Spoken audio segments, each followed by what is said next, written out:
शामिल करते हैं जंग से रिपोर्ट राना शहबाज अजीज। पाकिस्तान किसान राब्ता कमेटी के ज़रिए तमाम जंग में तरीकी किसान कॉन्फ्रेंस का इनकाद किया गया, जिसमें सिंध हारी तहरीक से ताल्लुक़ रखने वाले डॉक्टर दिलदार लगारी, पाकिस्तान किसान राब्ता कमेटी के general secretary Farooq Tarak, doctor Ammar Ali Jan, general secretary हुकूकुल खलक पार्टी पंजाब के सदर और लेबर कौमी मूवमेंट के चेयरमैन बाबा लतीफ़ अंसारी, पाकिस्तान किसान राब्ता कमेटी जंग के रहनुमा नूर खान बलोच, पाकिस्तान किसान राब्ता कमेटी के रहनुमा मोहतरमा रिफत मकसूद चौधरी, अकबर जट, अली सफियान अंसारी, चेयरमैन जंग डिवीजन बनाओ तहरीक के अली रहमान अंसारी और नवाज खान बलोच समेत पंजाब, सिंध, बलोचिस्तान समेत मुख्तलिफ शहरों से किसान रहनुमाओं, छोटे किसान, जमींदारों, जरी मजदूरों, ट्रेड यूनियन कारकुन, समाजी तहरीकों और सियासी जमातों के कारकुनान ने शिरकत की और किसानों व मजदूरों के मसाइल पर उनसे यकजहती का ऐलान किया। किसान कॉन्फ्रेंस में खिताब करते हुए मुकर्रीरीन ने मुल्क भर में छोटे किसानों, हाड़ियों और जरी मजदूरों को मुतासरा करने वाली हुकूमती पॉलिसियों की शदीद मज़म्मत की और एक मुतफ़िका करारदार में कारपोरेट फार्मिंग के खात्मे और जामिया मकबूल जरी इस्लाहात का मुतालबा किया।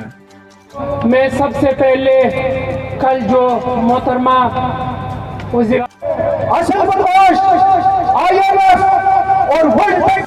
लेकिन मैंने सुना है कि